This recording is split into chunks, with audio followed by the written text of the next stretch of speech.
Bonjour à tous, bienvenue pour cette nouvelle carte blanche organisée par la CASDEN Banque Populaire, la banque de la fonction publique. Bienvenue à tous. Alors ce matin, nous sommes chanceux, nous avons beaucoup de chance, parce que nous avons pour nous, rien que pour nous, un plateau d'experts, que je remercie pour leur présence. 5 experts réunis pour une conférence intitulée « Les premières villes des Olympiades 1896-1912 entre exposition et émergence des Jeux Olympiques ». Je vais commencer par vous présenter nos invités, même si je reconnais des visages fidèles, c'est toujours un plaisir de vous les présenter. Nicolas Bancel, vous êtes professeur d'histoire à l'Université de Lausanne, bienvenue à vous. Pascal Blanchard, bonjour. Bonjour. Vous êtes co-directeur du groupe de recherche HAC. Yvan Gastaud, vous êtes maître de conférence à l'Université Nice-Côte d'Azur. Sandrine Lemaire. Bienvenue à vous. Vous êtes professeur agrégé en classe préparatoire aux grandes écoles à Reims. Et enfin, Stéphane Mourlane, bonjour. Bonjour. Vous êtes maître de conférence à l'Université d'Aix-Marseille. Bienvenue à tous et merci pour votre présence. Vous êtes tous les 5 directeurs de publication du magnifique catalogue de l'exposition Olympisme, une histoire du monde. 3 kilos. 2. Voilà. Le catalogue est paru aux éditions La Martinière. L'exposition a été vue en 2024 par 90 000 visiteurs à Paris au Palais de la Porte-Dorée et elle a été également soutenue par la CASDEN. Je précise également qu'à tour de rôle, vous serez sur le stand des éditions La Martinière au Salon du Livre juste en face pour la signature de ce catalogue cet après-midi.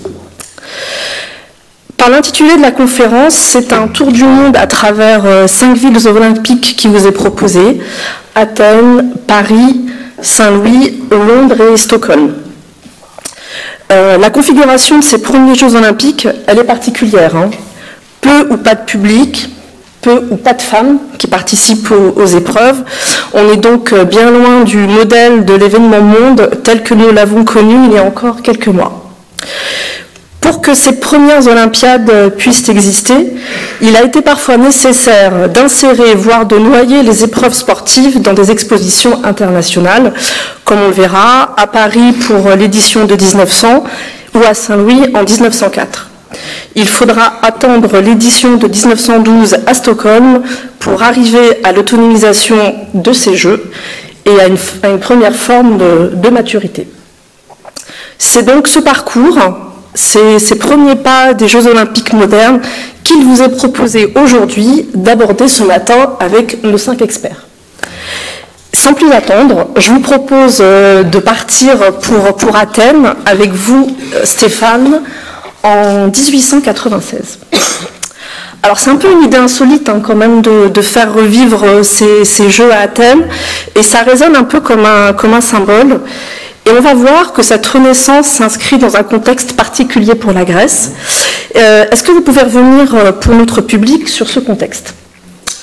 Alors oui, effectivement, un contexte particulier, un contexte général qui est, il faut le rappeler, celui de l'invention et de la diffusion des sports modernes, ces sports modernes inventés au XIXe siècle en Angleterre, découverts par le baron de Pierre de Coubertin, qui s'inscrit dans cette dynamique en convoquant un congrès de rénovation des Jeux Olympiques à la Sorbonne en 1894. Et c'est à ce moment-là qu'il est décidé effectivement d'organiser les premiers Jeux Olympiques rénové à Athènes. On aura l'occasion de revenir sur cette rénovation et ce retour à la tradition antique. En tout cas, le choix d'Athènes ne s'imposait pas forcément comme une évidence. Ce choix revient à Démétrios Vikellas, qui est désigné d'ailleurs comme étant le premier président du comité international olympique, bien que d'ailleurs il n'ait que peu de rapport avec le sport. C'est un écrivain qui réside à Paris et qui participe à cette réunion. Peu évident parce qu'en fait les autorités grecques ont peiné à se laisser convaincre d'accueillir à Athènes ces compétitions. La Grèce est en effet à ce moment-là en proie à une grave crise économique. le pays est déclaré en faillite en 1893, grave crise politique sur laquelle je ne vais pas m'étendre, et Coubertin doit jouer justement sur la fibre nationaliste auprès de ce jeune État indépendant qui s'était émancipé de la tutelle de l'Empire ottoman en 1830, et il a pu compter quand même, Coubertin, sur le soutien du prince héritier, Constantin, qui est d'ailleurs présent lors du congrès à Paris, avec d'autres têtes couronnées. Il y a le roi des Belges, le prince de Galles, qui est là, et c'est d'ailleurs le prince Constantin qui prend la tête du comité d'organisation. Et la Grèce va effectivement donner une portée toute symbolique à ces premiers Jeux, à commencer par la cérémonie d'ouverture qui est organisée le jour de la Pâque orthodoxe et surtout le jour du 75e anniversaire de l'État grec, donc moderne, je le rappelle, fondé en 1830, et cela permet au roi Georges Ier, eh bien, de consolider sa dynastie auprès du peuple, mais aussi de donner une image positive de son pays, un pays qui peine encore à exister sur la scène internationale. Et d'ailleurs, lors de son discours inaugural, le prince Constantin, à l'occasion de la cérémonie d'ouverture, eh bien, insiste sur le fait que les Jeux doivent lier désormais définitivement la jeune Grèce au monde civilisé occidental. Pour l'État grec, ce qui est intéressant aussi et important au travers de ces Jeux, c'est de fortifier le sentiment d'appartenance nationale à cette jeune nation. Et comment cela? Eh bien, notamment par la campagne de mobilisation en vue de financer les Jeux, puisque je vous l'ai dit, le pays connaît une grave crise économique, que la ville, puisque c'est le thème de ces rencontres, va être transformée par ces Jeux, et donc il y a un appel aux dons qui est lancé, et avec une forte, effectivement, mobilisation des Grecs, et notamment de la diaspora grecque à travers le monde, qui va faire parvenir beaucoup d'argent. C'est un des premiers crowdfunding. Exactement, oui, avant l'heure. Il y a aussi la dimension antique qui est important ici. Ce sont les premiers Jeux de l'ère moderne, donc il s'agit d'une renaissance, puisque ces Jeux olympiques ont existé entre le 8e siècle avant Jésus-Christ et le 4e siècle. Alors, ce n'est pas la première tentative. Il y avait déjà eu des tentatives de rénovation, notamment au cours de la Révolution française, des Olympiades qui avaient été portées par les sans-culottes. Il y a eu d'autres tentatives au cours du 19e siècle. Un siècle qui est marqué par à la fois le philhellénisme, mais aussi la redécouverte du patrimoine antique par les puissances, ce qui donne d'ailleurs lieu à une rivalité entre les puissances. Les Français vont fouiller le site archéologique de Delphes, et le site d'Olympie eh bien, apparaît au XIXe siècle, notamment grâce à des fouilles allemandes. Alors en 1896, les références à l'Antiquité, elles sont nombreuses à l'occasion de ces premiers Jeux. Il suffit de voir la couverture du programme qui en est truffé. On voit à l'arrière-plan l'Acropole qui sera d'ailleurs illuminée tout au long des Jeux, là aussi, c'est pas sans rappeler. Notre tour Eiffel. Effectivement, un hymne olympique est composé pour l'occasion qui évoque l'immortel esprit antique. On va jouer des tragédies antiques dans ce qui est, là aussi pour employer un anachronisme, l'Olympiade culturelle de l'époque.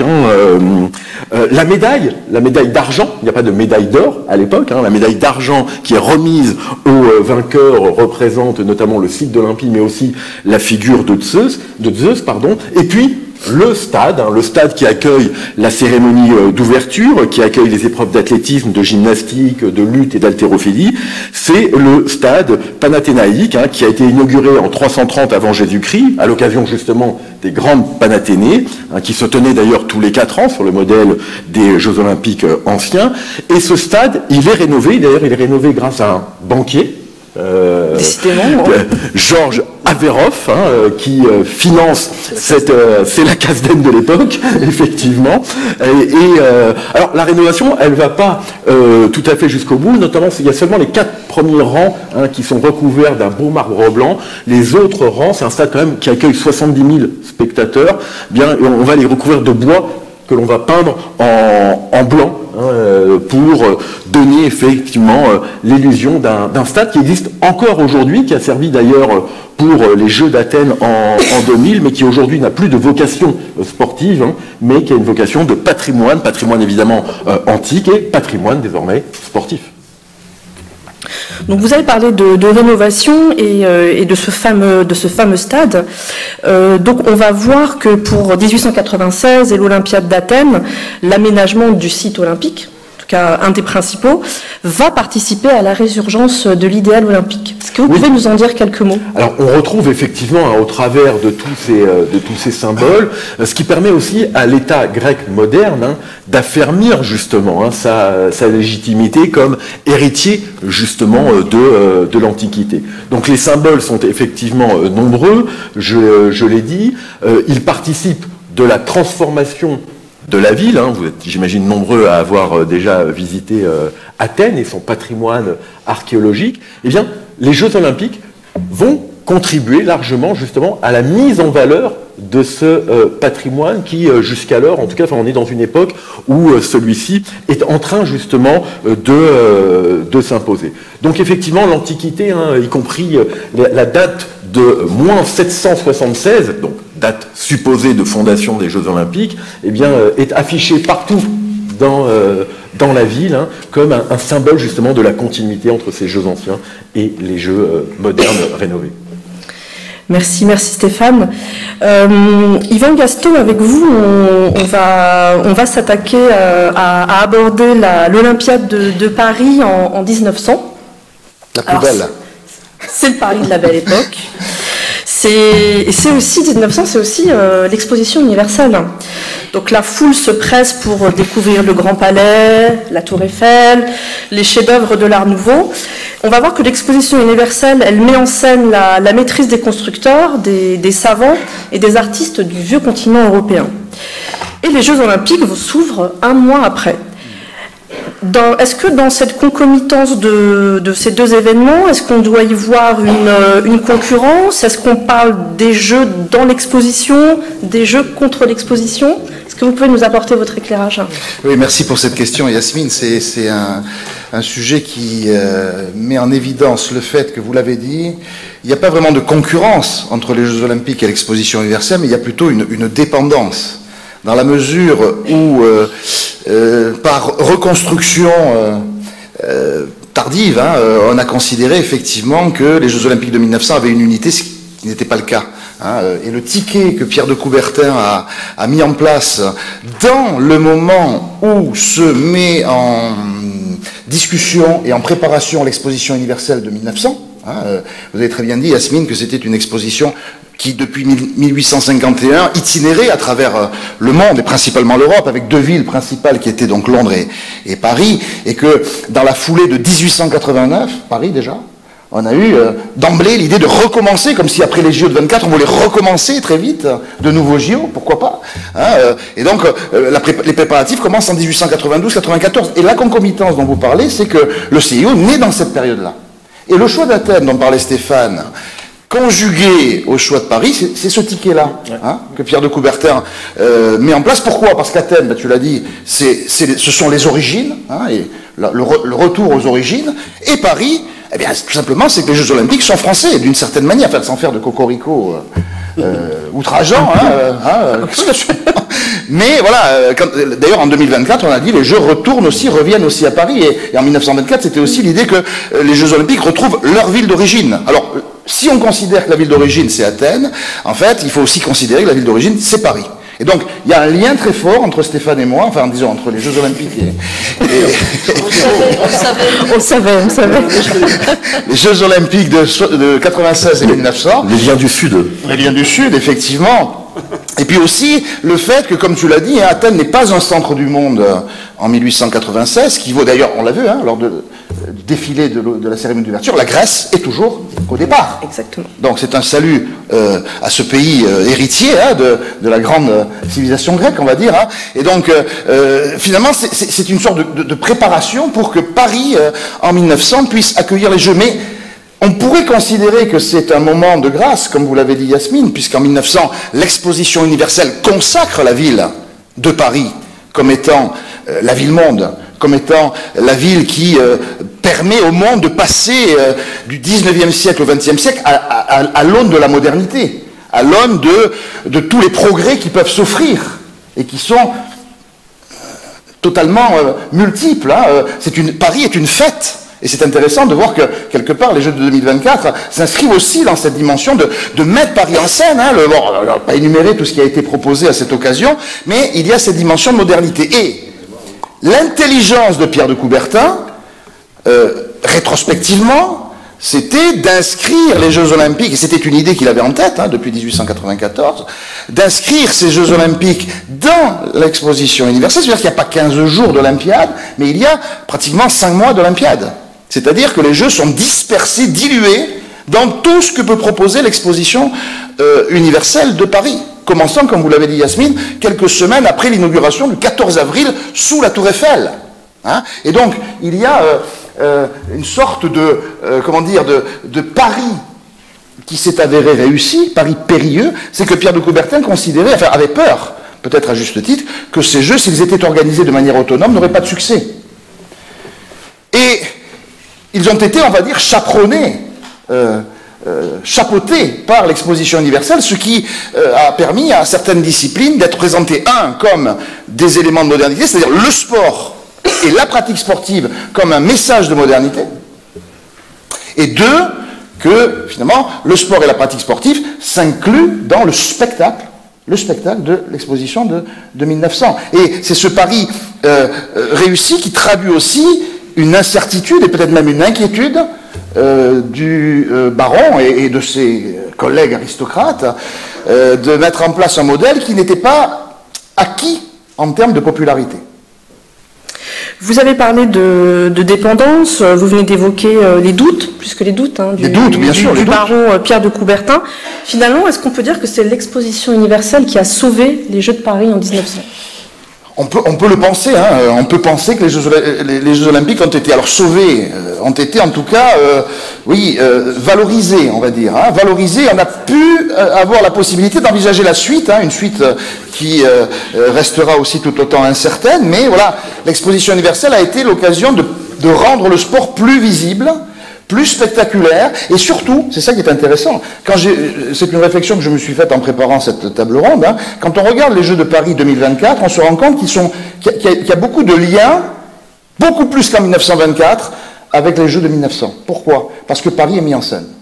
Paris est mis en scène. Paris est embelli par les Jeux Olympiques.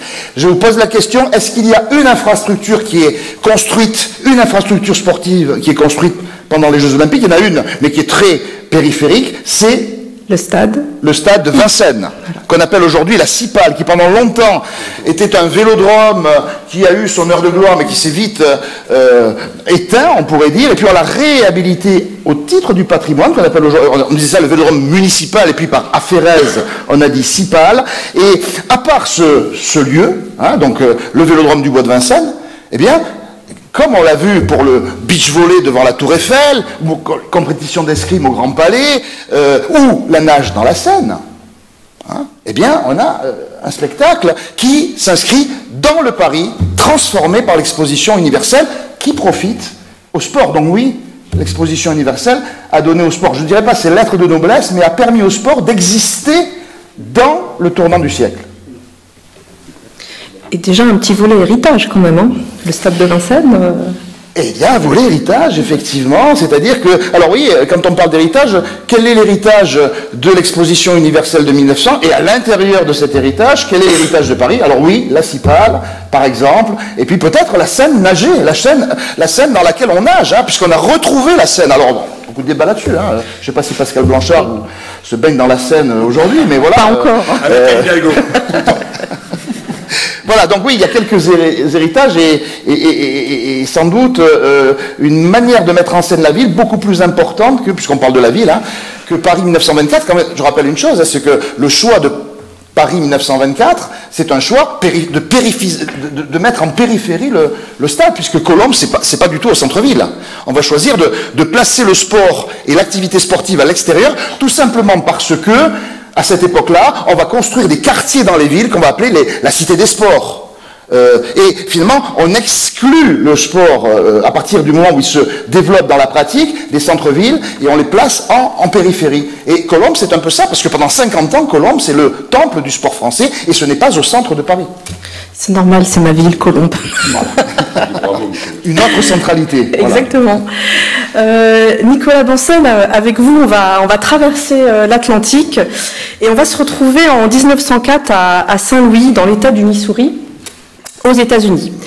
Alors, comme à Paris, les Jeux Olympiques vont s'inclure dans l'exposition universelle. Les compétitions seront étalées sur près de 5 mois entre juillet et novembre 1904. En quoi cette connexion Jeux Olympiques, exposition universelle, va être une démonstration de la puissance américaine? Alors c'est toujours de... Il faut appuyer. Ah, heureusement. J'ai mon aide, hein, heureusement, sinon je suis perdu. C'est toujours difficile de parler après Yvan parce qu'il a une telle faconde que après ça semble un peu mou évidemment. Donc je vais essayer de faire de mon mieux, mais ça sera difficile de toute façon. Alors, l'exposition universelle de Saint-Louis, elle se situe, je dirais, dans la logique de toutes les grandes expositions universelles dont on vient de voir l'épisode précédent en quelque sorte avec l'exposition universelle de 1900. C'est toujours, toutes les expositions universelles sont pour le pays hôte, le pays organisateur, une démonstration de sa puissance. On est dans cette ère de développement technologique, scientifique, de conquête aussi, coloniale, impériale, dans une espèce d'optimisme du progrès, et les expositions universelles sont là en fait pour valider cette idéologie, cette vision du monde qui nous porte vers, pense-t-on alors, eh bien un avenir débarrassé des servitudes ordinaires, notamment grâce à la technologie. Et l'exposition universelle de Saint-Louis ne déroge pas à la règle, c'est une exposition gigantesque, plusieurs dizaines d'hectares. Je crois qu'ils ont construit à peu près 120 km de routes et de chemins dans lesquels on peut aller d'un pavillon à l'autre. Les bâtiments sont gigantesques. Pour vous donner une idée, le seul bâtiment qui est consacré à l'agriculture fait 300 000 mètres carrés. 300 000 mètres carrés. Le bâtiment de l'industrie, c'est 88 000 mètres carrés. Donc, c'est des espèces de villes extraordinaires qui sont construites en quelques mois, qui sont détruites presque entièrement ensuite. C'est rare qu'on préserve ces bâtiments. Ils sont détruits. C'est des bâtiments en bois, en stuc, qu'on casse ensuite. Et puis, donc, c'est un lieu de démonstration de la technologie moderne américaine. Par exemple, on parle beaucoup de la voiture électrique, ça semble une grande nouveauté, un grand défi technologique. En 1904, la première voiture électrique qui marche, qui fonctionne très bien sur batterie, elle est présentée à l'exposition. Il y a une démonstration de voiture électrique.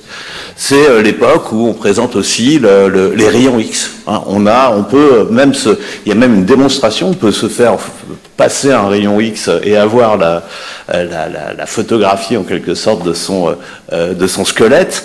Il y a des choses extraordinaires comme des couveuses pour les nourrissons prématurés, etc., etc. Bref, on est dans cette incroyable croyance, optimisme autour de la technologie. Alors, pourquoi Saint-Louis est-elle choisi? Au départ, ça devait être Chicago. Et Saint-Louis s'impose justement parce qu'il y a l'exposition universelle, et en négociant en fait avec Chicago, ils arrivent à reprendre la main sur les Jeux Olympiques. Alors, Coubertin a quand même une expérience un peu mitigée de ce qui s'est passé à Paris. Yvon l'a très bien dit. On a montré que le sport pouvait être un spectacle qui s'intégrait dans l'immense spectacle de l'exposition universelle de 1900, mais enfin, ça lui a complètement échappé, l'organisation des Jeux de 1900.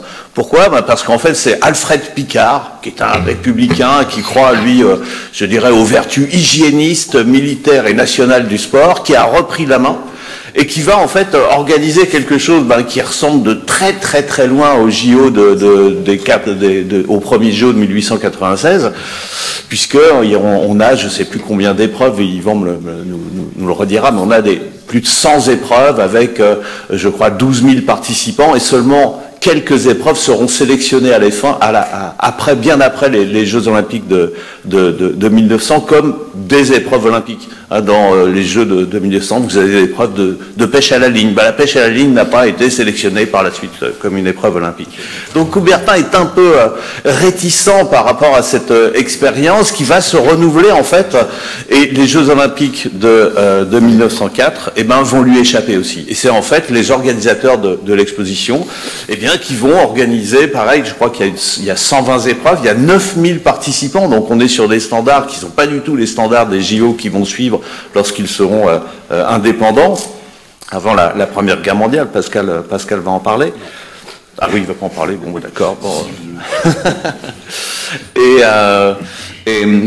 Et donc je dirais que c'est un goût doux amer quand même que cette organisation des Jeux Olympiques en 1904.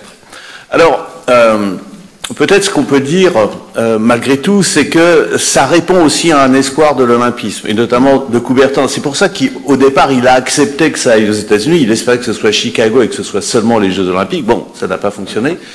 Mais quel est le projet du CIO à l'époque et de Coubertin? C'est de conquérir le monde, notamment le monde occidental. Et dans le monde occidental, vous avez quand même deux grands pôles qui représentent justement l'humanité triomphante, peut-être la race supérieure aussi, comme on le verra dans un second temps. C'est d'une part la vieille Europe, et puis d'autre part les États-Unis. Donc aller aux États-Unis, c'est aussi garantir l'extension mondiale à la fois du CIO et puis la diffusion de la culture sportive, qui est le grand projet de Coubertin. J'ajouterais juste qu'on est aux États-Unis dans une ambiance un peu particulière en 1904, parce qu'on sort de la guerre avec l'Espagne, on a de nouvelles colonies, ce sont les premières colonies américaines. Enfin, on peut considérer que les États-Unis sont une immense colonie, puisqu'ils ont quand même conquis le territoire, notamment sur les Amérindiens. Mais l'Amérique devient aussi une puissance véritablement impériale. Ses frontières ont été achevées, la conquête de l'Ouest est terminée. Il conquiert Porto Rico, il conquiert Guam, et donc on sent bien que la concurrence avec l'Europe s'exprime aussi à travers cette exposition de 1904. Et puis, en 1904, les États-Unis fêtent le centenaire de l'achat ou de la vente de la Louisiane, donc c'est aussi un élément important. Bien sûr, tout à fait. Quand j'ai préparé la conférence, très souvent, les Jeux de 1904 sont qualifiés des Jeux de la honte. Mon Dieu. Et on dit que c'est lors de cette Olympiade qu'a éclaté un des premiers gros scandales de l'histoire des JO. Alors je sais que le temps est contraint, mais est-ce que vous pouvez nous en dire quelques mots et peut-être inviter nos participants à faire plus de recherches sur ces Jeux de 1904?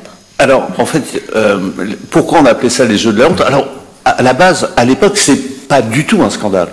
C'est tout à fait accepté. Qu'est-ce que c'est que ces Jeux de la honte? C'est ce qu'on appelle les journées anthropologiques. C'est organisé par deux personnages très importants. Il y a d'une part Sullivan qui est le président de l'association athlétique américaine. Et d'autre part, par McGee. Alors McGee, c'est le président de l'association des anthropologues américains. Qu'est-ce que ces deux-là font ensemble? Eh bien, ils ont une idée. C'est d'essayer de mesurer les performances de ce qu'on appelle alors les sauvages. Et les sauvages, ils sont présents à l'exposition de 1904 parce que vous avez ce qu'on appelle des zoos humains. Vous avez des Indiens qui sont présentés dans un habitat entre guillemets naturel. On a reconstitué des huttes. Vous avez des Aïnous qui viennent du Japon, qui sont considérés au Japon comme une ethnie, on va dire, inférieure, une race inférieure. Vous avez des gens qui viennent d'Afrique de l'Ouest, etc. Vous avez tout un ensemble de spectacles. C'est un peu je dirais, la vision de la diversité du monde. Vous l'avez en 1904 à travers ces spectacles ethniques. Et donc, l'idée de Sullivan et McGee, eh bien, c'est de faire concourir dans des concours sportifs, en quelque sorte, ces différentes ethnies pour, d'une part, les comparer entre elles, voir quelles sont les plus performantes, les plus valeureuses, et d'autre part, surtout, pour savoir si ces fameux sauvages sont plus forts que les athlètes blancs, et en particulier américains. C'est bien sûr le programme de Sullivan. Alors, on va faire s'affronter ces groupes dans différentes épreuves. Vous avez des épreuves de lancer de javelot, vous avez des épreuves où ils doivent monter à un mât le plus haut possible, vous avez des épreuves de course, etc. Et ce qui apparaît, évidemment, la plupart de ces hommes ne sont pas du tout habitués à ces types de compétitions. Donc, je dirais que leurs performances sont évidemment bien inférieures aux athlètes quasi professionnels blancs qui concourent par ailleurs dans ces épreuves. Ça vise quoi? Ça vise en fait à montrer, et ça c'est le projet de Sullivan, donc le président de l'association athlétique américaine, que non seulement les Blancs sont supérieurs sur le plan intellectuel, mais ça, je dirais qu'à l'époque, en 1904, tout le monde le croit, quasiment tout le monde. Hein. C'est une idée absolument partagée, mais qui sont aussi supérieurs sur le plan physique. Parce qu'il y a une croyance, notamment chez les anthropologues physiques, que comme les sauvages, entre guillemets, vivent dans des conditions difficiles, il y a beaucoup de morts à la naissance ou les quelques mois qui suivent, parce que c'est un peu le darwinisme, hein, c'est la survie du plus apte. Ensuite, ils sont confrontés, il faut qu'ils se nourrissent de la chasse, de la pêche, ils sont confrontés aux animaux sauvages, aux rudesses du climat. Et donc, il y a l'idée chez certains anthropologues qu'ils sont naturellement, ce sont des athlètes naturels, des athlètes nés en quelque sorte, et que donc leur performance physique devrait être supérieure à celle des Blancs. Et là, évidemment, ce qui ressort de ces compétitions, eh bien, c'est que d'une part, on a une hiérarchie interne entre ces groupes inférieurs, et que d'autre part, la démonstration est faite que les Blancs sont non seulement supérieurs sur le plan intellectuel, mais qu'en plus, ils sont supérieurs sur le plan physique. Donc Sullivan est très content des résultats des jeux anthropologiques. Coubertin les désapprouvera plus tard. Je me tourne vers vous, Sandrine, enfin. Alors, Londres, hein, 1908. Alors, comme en 1900 et en 1904, les épreuves sportives à Londres sont confondues, intégrées à une grande exposition internationale, en l'occurrence l'exposition franco-britannique destinée à fêter l'entente cordiale. Alors on voit donc qu'une nouvelle fois, ces jeux ne sont pas entièrement autonomes. Alors peut-être pour notre public, est-ce que vous pouvez nous rappeler ce qu'est l'entente cordiale ? Oui, merci beaucoup Yasmine. Alors de fait, le contexte est bien celui-ci, c'est-à-dire que je vais clore le moment où, avant de passer le relais à mon camarade Pascal Blanchard, le moment où finalement les Jeux Olympiques, pour exister, sont contraints de s'adosser à des grandes manifestations et qui étaient les méga événements de l'époque. Depuis le milieu du 19e, c'était les expositions universelles ou les expositions nationales, coloniales, etc. On sait qu'à Paris, en 1900, dont M. Gastaud a rappelé l'existence, c'est quand même 50 millions de visiteurs. Or, le sport à l'époque était pratiqué que par une toute petite minorité élitiste, essentiellement aristocrate et bourgeoise. Donc, c'était pas des choses populaires, le sport n'était pas populaire et il fallait bien attirer du monde. C'est la raison pour laquelle on se retrouve effectivement à Londres en 1908. Mais c'est pas la seule raison, c'est-à-dire que normalement, ces Jeux Olympiques n'auraient jamais dû se tenir à Londres en 1908. Voilà. Ils auraient dû se tenir à Rome en 1908. C'était la ville de Rome qui avait été désignée, sauf qu'en 1906, il y a eu une éruption du Vésuve et que, alors vous allez dire Vésuve, c'est Naples, c'est pas Rome, sauf que pour des questions économiques, précisément, l'État italien a décidé de ne plus organiser les Jeux. Donc il fallait trouver rapidement une ville à même, en 2 ans, d'organiser ces Jeux. Et c'est la première ville mondiale de l'époque, à savoir Londres. Je rappelle que Londres, c'est 6,5 millions d'habitants au tout début du XXe siècle, quand la deuxième, c'est New York, qui n'est qu'à 4,5 millions d'habitants, et 3,5 millions pour Paris. Donc voilà comment on se retrouve à Londres.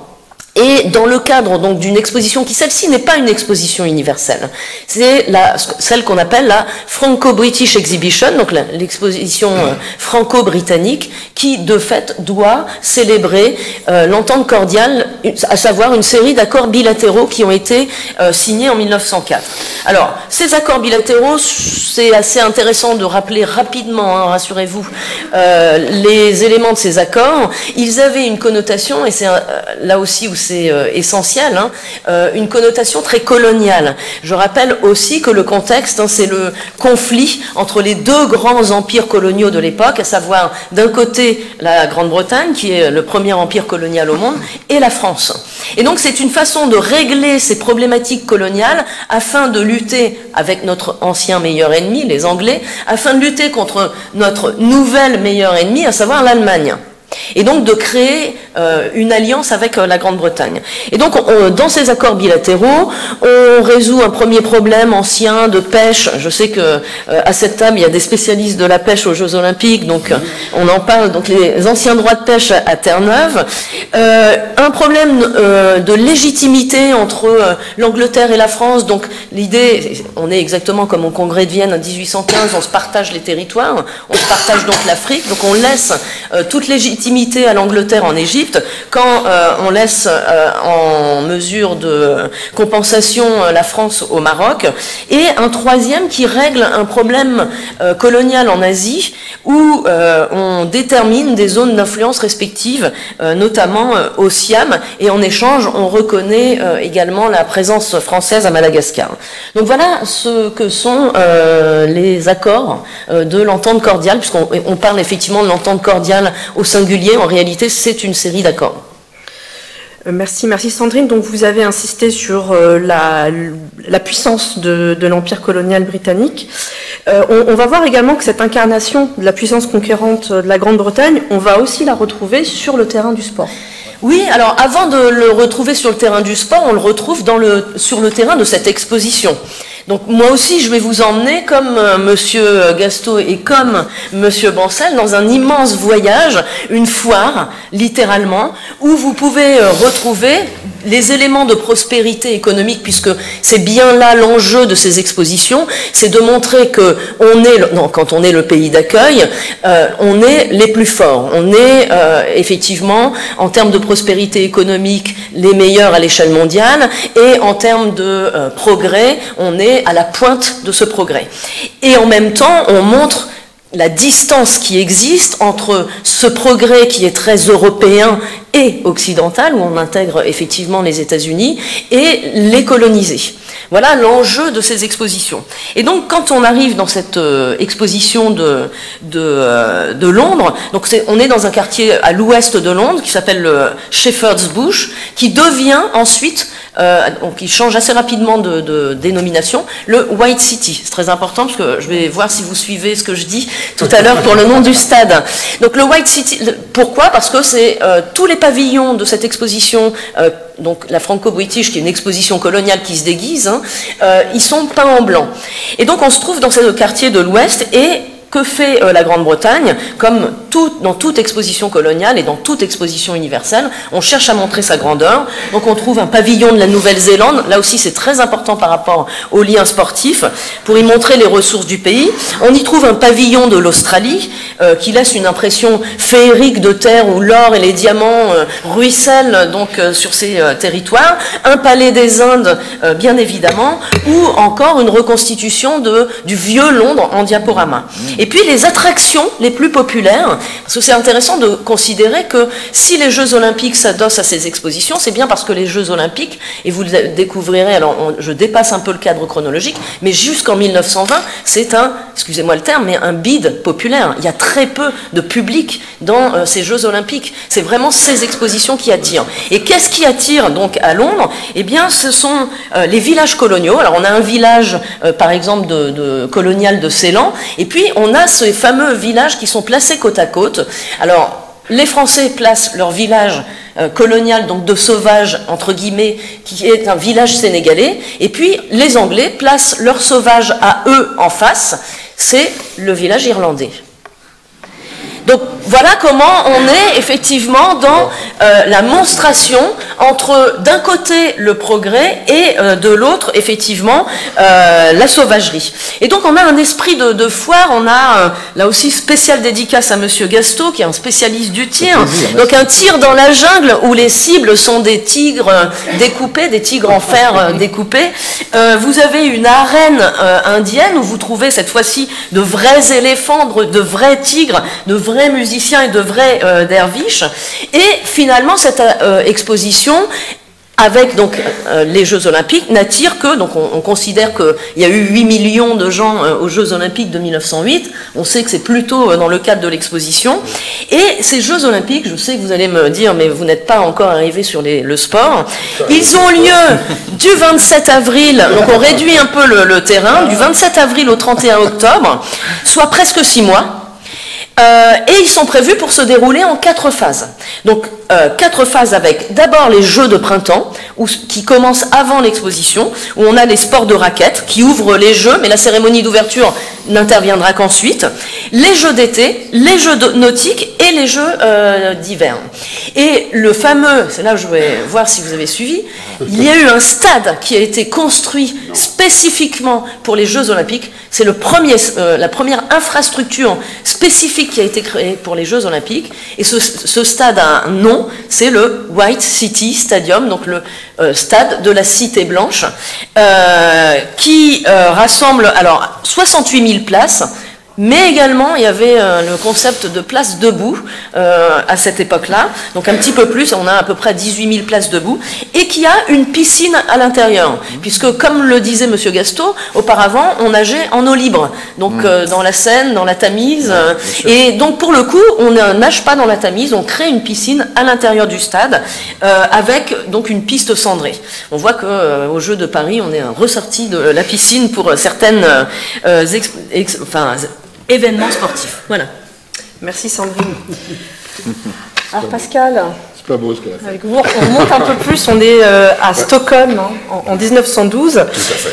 Et pour la deuxième fois, sur la période chronologique qui nous intéresse, après Athènes, les Jeux olympiques ne sont pas associés à une exposition internationale. C'est une étape importante dans leur autonomisation. Est-ce qu'enfin on peut parler d'aboutissement et de quelque chose qui tend vers les jeux qu'on a connus, en tout cas dernièrement? Tout à fait. Et après tout ce qu'ils ont dit de méchant sur les Jeux olympiques qui n'arrivaient pas à exister, enfin le baron est heureux, il a des jeux. Pourquoi je dis il a des jeux? C'est que d'un seul coup, le public ne vient pas pour autre chose que pour voir du sport. Ça aurait pu arriver à Londres. Si l'Italie avait organisé les Jeux, on aurait certainement eu une configuration assez proche de ça, puisque les Jeux de 1908 commencent à trouver à peu près un mode d'organisation qui commence à ressembler à celui qu'on connaît aujourd'hui. Mais ceux de 1912, là, d'un seul coup, pose une organisation qui va trouver un public qui va venir, parce qu'aujourd'hui ça nous paraît naturel, d'aller voir plusieurs sports, ce qui n'est pas du tout naturel à l'époque. On vient voir le sport qu'on pratique ou on vient voir un sport qu'on suit.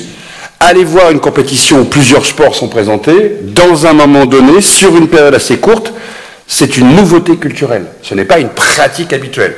Et donc, aller voir spécifiquement du sport, non pas dans le cadre d'une exposition, où c'était facile en fait, ce qu'on a peu dit, mais qui sauve le mouvement olympique, c'est que le mouvement olympique s'installe dans l'imaginaire collectif en même temps que le public s'installe dans les stades. Aller voir du sport, multisport, dans un moment donné, venir suivre des athlètes de plusieurs catégories qui viennent des 4 coins du monde en faire un événement, ça prend du temps.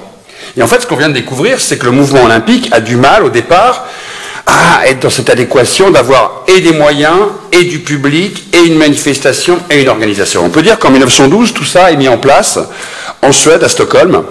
Alors aujourd'hui, on se dit, est-ce que la Suède, dans l'imaginaire qu'on a, on voit bien les sports nordiques, mais on n'imagine pas la Suède comme une grande nation sportive. Alors comme Sandrine ne soutient pas beaucoup le sport suédois, je vais le rappeler, quand même, la Suède a terminé 3e en 1908. C'est perçu comme une grande nation sportive. Et c'est une grande nation sportive. Donc donner les Jeux Olympiques à la Suède, c'est aussi donner les Jeux Olympiques, l'Angleterre l'est aussi, ou la France, c'est donner à un pays où le sport, on peut même considérer roi par rapport à sa population et au nombre d'athlètes, quelque part l'organisation des Jeux, il y a une forme de cohérence en plus. C'est un pays dont on sait qu'il va faire les efforts aussi bien d'infrastructures, elles sont très nombreuses, alors on en construira un peu, la ville sera en fait peu transformée par le sport puisqu'il y a beaucoup d'infrastructures sportives en Suède qui permettent aussi, parce qu'il y a un rapport à l'économie, quand vous aviez une exposition qui organisait des Jeux, je dirais que les Jeux, le sport était epsilonesque au niveau du budget à l'intérieur des Jeux. Là, d'un seul coup, l'intégralité des moyens doit être mise à disposition pour des Jeux. Une autre dimension qui arrive aussi à Stockholm et qui n'est pas secondaire, c'est que pour la première fois, les 5 continents sont présents. Et ça, pour Coubertin, c'est cette idée du départ, qui est très mythique au départ, d'être universel. Et comme l'a dit Nicolas, cet universalisme pose de nombreuses questions, notamment raciales, dans la perception coubertienne et des Jeux Olympiques, déjà des aristocrates blancs qui font du sport entre eux, et avec peu de femmes. D'un seul coup, à Stockholm, il y a cette dimension mondiale qui est vue et qui est visible. D'ailleurs, qui fera naître l'année suivante, quelque part, cette adéquation avec le drapeau qui va naître en 1913 et ne sera utilisé qu'en 1920 par Coubertin, de ces anneaux qui vont symboliser cet universel. Et d'un seul coup, les 5 continents sont là. Quand je dis les 5 continents sont là, juste pour que vous l'ayez en tête, il n'y a pas tant de nations, il y a 28 pays qui sont présents. Mais vous avez l'Afrique du Sud, qui était déjà présent jusqu'à maintenant, le Canada, la Chili, les États-Unis, la Turquie. Vous avez le Japon, et ça c'est une nouveauté, vous avez l'Australasie. Alors pourquoi l'Australasie? C'est la fusion de l'équipe de Nouvelle-Zélande et d'Australie, car ils n'avaient pas les moyens d'envoyer une équipe unique et de composer avec la distance des équipes dans les sports, notamment les sports co, avec suffisamment d'athlètes. Et puis c'est une moyen d'équilibrer par les deux fédérations, d'avoir assez d'athlètes pour remplir la case. Je rappelle encore qu'au moment des Jeux de 1912, ce qu'on a peu signifié, vous pouviez avoir des athlètes qui sont en compétition, non pas pour le pays qui est celui de leur citoyenneté. Ça existe depuis le début des Jeux. À Paris, vous avez un Haïtien qui gagne dans l'équipe de rugby Concentra-Américaine française, alors qu'Haïti n'est pas aux Jeux Olympiques. C'est-à-dire qu'à l'époque, comme vous avez d'ailleurs Corée qui aux États-Unis sera en 1904 un athlète français qui concourra pour les États-Unis. La France met 120 ans à récupérer ses médailles et à se battre pour les avoir, mais à l'époque, la notion de citoyenneté n'a pas du tout les mêmes, je dirais, périmètres que l'on a aujourd'hui. À partir des années 20, ce sera le cas. Donc vous pouvez aussi avoir à l'intérieur de ces Jeux cette dimension-là. Donc d'un seul coup, cette dimension mondiale des 5 continents, et vous avez, ce qui montre aussi que les Jeux Olympiques commencent à être un phénomène géopolitique, des pays qui ne sont pas indépendants, mais que le comité olympique considère comme potentiellement des pays. L'Égypte. L'Égypte appartient toujours à l'Empire ottoman. C'est un calibre, et ils sont invités en tant que sportifs qui vont concourir sur leur propre couleur avec leur titre. Pareil pour la Finlande. La Finlande appartient à l'Empire russe. Et elle va concourir sur ses propres couleurs, ce qui va d'ailleurs énormément énerver le tsar. Enfin, le tsar a été très énervé par ces derniers jeux. C'est les derniers jeux que la Russie fera avant très longtemps, puisqu'après ce sera l'Union soviétique, il faudra attendre l'après-Seconde Guerre mondiale. Le tsar était tellement énervé du classement de la Finlande, qui est donc, pour lui, dans l'Empire russe, qu'il, d'une certaine manière, se retrouve à la 17e place, alors que la Finlande va être dans le classement du top 4, puisqu'il sera 4e nation, donc ce qui est donc problématique. C'est une manière de reconnaître un territoire qui n'est pas indépendant. Donc c'est de donner une légitimité aux Finlandais en tant que citoyenneté à travers ces Jeux. Et le tsar sera tellement vénère qu'après un match de foot, ils se prendront 15 buts des Allemands, il refusera de payer le billet de train en retour pour rentrer à Moscou. Les tsars ne rigolaient pas, mais ça, on le savait. Alors en plus, la Suède est un pays qui a une vision très éthique du sport. Ce qui est très paradoxal, mais un exemple, la boxe sera interdite dans ces Jeux. Parce qu'ils considèrent que la boxe n'est pas un sport de gentleman. C'est un sport de voyous. C'est un sport qui blesse. Et donc la boxe va être, c'est une des rares, parce que la boxe a été un des grands sports et est toujours un des grands sports des Jeux Olympiques, va être interdite de ces Jeux. Il y aura un long débat sur la lutte, qui est aussi considéré en Suède comme des sports dangereux. On acceptera la lutte gréco-romaine, ce qui d'ailleurs amènera, j'ai oublié le temps du match, mais alors imaginez pour le public, vous êtes parti 11h40 sur un match de lutte gréco-romaine. On imagine s'il y avait eu la télé à l'époque et le commentateur qui doit tenir 11h40 pour raconter un match où il n'arrive pas en demi-finale à arriver à définir le victoire. Et puis, Coubertin profite, parce que pour la première fois, en fin de compte, ce qu'on dit à mes petits camarades avant, Coubertin n'a jamais la main à Londres, n'a pas la main à Saint-Louis, n'a pas la main à Paris. C'est les organisateurs des expos qui décident en fin de compte de ces concours sportifs. Et là, Coubertin, avec le CIO, arrive pour la première fois à être le décideur des épreuves qui vont être faites, à part ces quelques exceptions que les Suédois vont faire. Les Suédois vont en faire une autre, c'est interdire les sports nordiques. Parce qu'on croit toujours que les Jeux Olympiques d'hiver n'ont pas existé avant les Jeux Olympiques d'hiver de 1924, mais en fait, ils étaient intégrés dans les compétitions d'été, enfin, quand il y avait la possibilité de le faire. C'est sûr que de la neige à Paris Vent qui arrive à skier sur la Seine avec Anne Hidalgo, vous ne pouvez pas en faire, et du ski nautique. Vous ne pouviez pas avoir certains sports, mais tous les sports, comme par exemple le patinage artistique, étaient possibles. Là, les Suédois refusent qu'ils aient lieu parce qu'ils ont en gros leur jeu nordique. Ce qui va énormément énerver le CIO et qui va conduire d'ailleurs en 1924 à la création des Jeux d'hiver. Mais Coubertin avait cette idée depuis le début de tendre vers une idée antique, c'est d'intégrer au-delà du sport des activités que aujourd'hui nous feront presque rire parce que vous pouviez gagner une médaille en architecture, en littérature, en musique, en peinture et en sculpture. Alors, pour tout le monde, ça paraît très anachronique, pas du tout. Ça ramène à cette vieille vision qu'il y avait, où dans les jeux antiques à Delphes notamment, vous aviez du chant. Là, tu aurais pu gagner une médaille, Nicolas. De la musique, de la poésie, Sandrine, tu aurais été excellente. Exactement. Je pense. Bon, la pêche à la ligne, c'est pour Yvan. Et enfin, du théâtre. Merci, Stéphane. C'était pour toi. Et donc, cette idée de Coubertin, qui peut nous paraître anachronique, va quand même durer jusqu'en 1948. Va permettre, d'une certaine manière, de retrouver, dans sa vision qu'il a lui, cet aspect élitiste qu'on doit à la fois être un artiste et un sportif. D'avoir cette idée que, je dirais, dans les visions qu'il a de continuité des jeux antiques, mais aussi de sa vision qu'il peut avoir des activités, le sport est perçu aussi comme une activité aristocratique, si vous préférez. Et ce sont des activités, architecture, peinture et musique, qui d'une certaine manière ramènent à cette vision qu'il peut avoir. Donc là, on arrive vraiment, en 1912, à la fois pour le nombre d'épreuves, à la fois pour la durée des Jeux, une quinzaine de jours, même si quelques épreuves ont eu lieu un petit peu avant. Mais la réalité, c'est ça.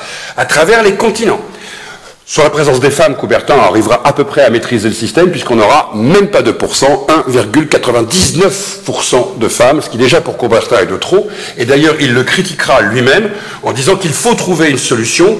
Comme il dit, je le cite, la question de l'admission des femmes n'est pas réglée. Elle ne saurait l'être dans le sens affirmatif du fait que des concurrentes ont été acceptées pour la natation et le tennis, qui pour lui est un scandale absolu. Une petite Olympiade femelle à côté de la grande Olympiade mâle. Peut-être devrions-nous imaginer cela. On voit que Coubertin en 1912 est à peu près resté le même. Hein. Il n'a pas beaucoup changé, et ce n'est pas les premières participations des femmes qui l'ont fait changer.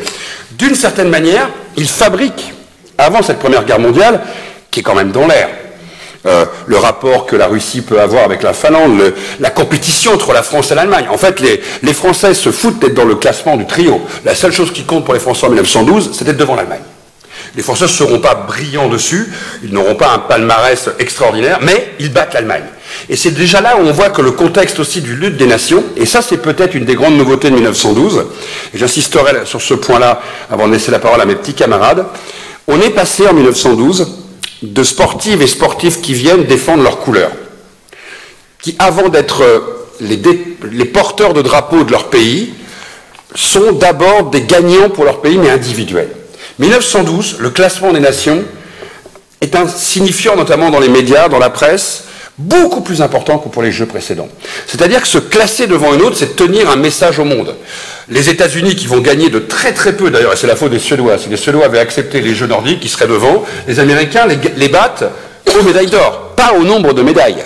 C'est une médaille d'or de moins qui empêche la Suède de gagner chez elle, mais au nombre de médailles totales, la Suède est devant. Ce qui fera d'ailleurs énormément critiquer les organisateurs suédois d'avoir refusé les sports nordiques, parce que sur les sports nordiques, ils auraient gagné plus de médailles que les États-Unis. Mais cette compétition entre le vieux continent et le nouveau continent, le fait que des pays vont pouvoir émerger ou revendiquer leur identité, je pense à l'Égypte ou la Finlande, qui va induire d'ailleurs après l'indépendance de la Finlande en 1917 pendant la guerre sur la Russie. Tous ces éléments-là sont en germe qui montrent que la politisation s'installe. La vision universelle du monde s'installe. Le mécanisme des jeux s'installe. Et en fin de compte, on en parlera tout à l'heure, la tricherie aussi s'installe. Pourquoi? Parce que vous avez un des gagnants de ces concours périphériques qui sera, en fait, on découvrira plus tard que c'est un pseudonyme. Et en fait, qui se cachait derrière ce pseudonyme? Vous spoilez là? Ah, je spoil pas, je donne l'information. Coubertin lui-même. C'est-à-dire Coubertin lui-même se présente à une compétition sous pseudonyme et bien sûr gagne la médaille d'or. C'est une compétition d'architecture. Compétition d'architecture. C'est fantastique parce que lui-même, qui va éjecter de ses jeux beaucoup de sportifs pour professionnalisme, et lui-même sous pseudonyme, s'auto-congratule. On est vraiment arrivé à l'absolu rêve du baron des jeux indépendants. Merci Pascal. Stéphane, on va revenir avec vous en 1896. Je vais donner un chiffre. 241 athlètes participants en 1896. On est bien loin des 10 500 de 2024. Un autre chiffre.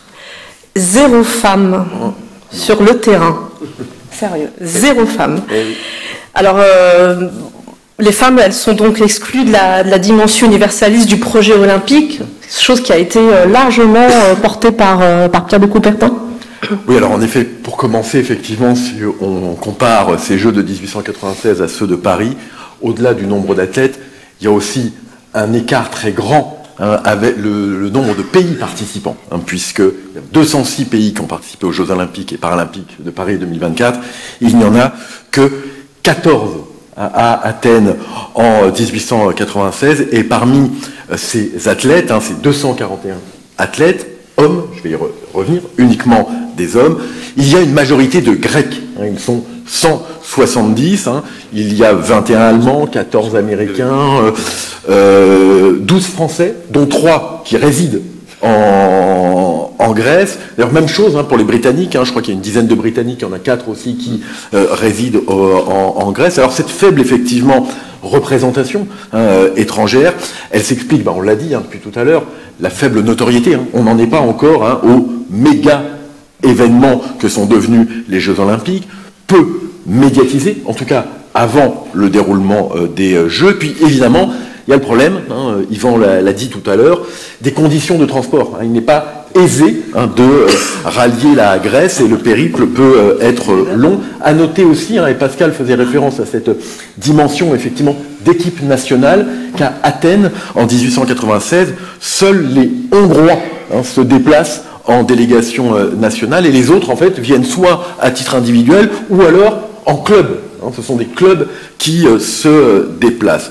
9 sports, l'athlétisme, la gymnastique, l'escrime, l'haltérophilie, la lutte, et non pas la boxe, déjà, effectivement, écarté, le tennis, le tir, les jeux nautiques, dont la natation. Il y avait des épreuves de voile qui étaient prévues au programme, mais elles n'ont pas pu se dérouler en raison des conditions météo. Tout cela sur 10 jours, et devant quand même, et je voudrais ici apporter une nuance à ce qui a été dit jusqu'à présent, un public relativement nombreux. Il y a 60 000 spectateurs. Alors dans l'absolu, c'est pas beaucoup, mais il faut quand même rappeler qu'à l'époque, à Athènes, il y a 120 000 habitants. Donc à ramener à la population de la ville, alors ce sont surtout des Grecs, et il y a des reporters internationaux, notamment français. Charles Maurras couvre les Jeux Olympiques d'Athènes pour la Gazette de France. Pas de tableau des médailles à l'époque, mais ce sont les athlètes américains qui figurent déjà en haut du palmarès avec 11 médailles d'or. Alors parmi les athlètes dans l'exposition Histoire, Sport, Citoyenneté, portée par la CASDEN, dont il sera le sujet, ce sera évoqué cet après-midi. On avait fait le choix de mettre en avant Alfred Ajos, qui s'est d'abord appelé Arnold Gutmann, et qui avait choisi de changer son nom juif en un nom typiquement magyar, et c'est un athlète qui effectivement est significatif de ce qu'était le sport à l'époque. C'est-à-dire qu'on avait des polyspécialiste.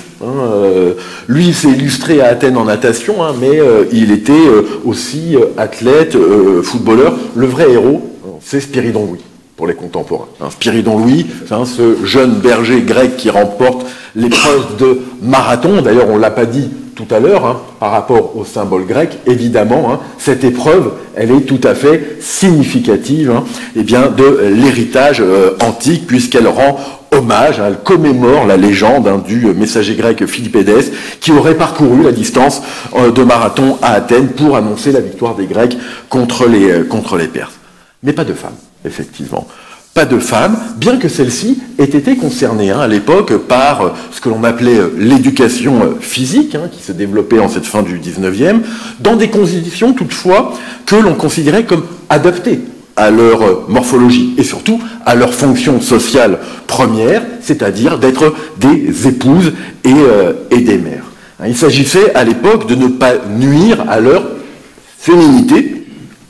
Et le sport était effectivement considéré par les tenants de l'olympisme comme inapproprié, comme, je cite, contre nature pour les femmes dont l'exhibition du corps aurait contrevenu aux bonnes mœurs de l'époque. Et effectivement, les citations de Coubertin sur le sujet sont légion. Parmi quelques-unes, en 1912, Coubertin indique que les Jeux Olympiques doivent constituer, je le cite, l'exaltation solennelle et périodique de l'athlétisme mâle, avec l'applaudissement féminin pour récompense. Il dira plus tard aussi qu'une Olympiade femelle, je le cite, serait inintéressante, inesthétique et incorrecte. Alors évidemment, aujourd'hui, et vous venez d'en témoigner, ces propos au mieux font sourire, au pire nous révoltent, des propos misogynes, des propos sexistes, qui heurtent donc nos sensibilités contemporaines. Il faut quand même rappeler que ces propos s'inscrivent dans un contexte, entrent en résonance avec un esprit qui est très largement partagé à l'époque. Donc s'il s'agit de faire le procès de Coubertin sur ces aspects, il s'agit de faire le procès d'une époque aussi. Et pour compléter votre dernière citation, Stéphane, alors Coubertin aurait dit « Le véritable héros olympique est à mes yeux l'adulte mâle individuel. Les Jeux olympiques doivent être réservés aux hommes. Le rôle des femmes devrait être avant tout de couronner les vainqueurs. » Mais on verra tout à l'heure, Yasmine, qu'il y a quand même eu à Athènes une petite entorse. Je tease. Ne tease pas. Spoil, alerte spoil. Yvan, on en a parlé quand on a préparé la conférence tous les deux. À Paris, en 1900, en termes de pratiques sportives, on est un petit peu dans une triple dimension. 3D. La 3D, ouais, c'est ce que j'ai inventé, la 3D, voilà. Une dimension exotique, une dimension élitiste, voire aristocratique, et une dimension républicaine. Est-ce que vous pouvez revenir sur ce triptyque en 3D ? Alors, l'idée est de réfléchir effectivement à, et un peu, Nicolas tout à l'heure l'a dit un peu, c'est que ce qui est proposé lors de ces programmes olympiques, c'est une sorte de foire, on l'a dit, hein, où se mêlent des activités qu'on peut considérer aujourd'hui comme sportives et puis d'autres qui sont vues aujourd'hui par nous comme périphériques, voire exotiques au sens un peu marginaux, hein, comme sport. Donc c'est à ce titre-là qu'il y a une forme de champ des possibles qui s'offre au public. Et moi, en fait, la remarque que je voudrais me faire, que je voudrais proposer aussi à mes camarades, c'est qu'en fait, en 1900, il me semble qu'il y a deux niveaux, il y a deux types de Jeux olympiques, en fait. Il y a d'abord ceux qui concernent des sportifs, on va dire, relativement aguerris, et qui sont, on va dire, médaillables, hein, au sens d'aujourd'hui. Et puis, d'autre part, il y a tout un gisement potentiel d'activités que tout le monde pourrait pratiquer. Et là, on est dans une sorte de confusion, presque de paradoxe. C'est-à-dire qu'en 1900, et ça touche à l'essence même de l'exposition universelle et de cette France républicaine du tournant du siècle. D'un côté, le modèle coubertinien, qui est présent et qui s'est placé dans l'exposition universelle, c'est un sport pour les aristocrates.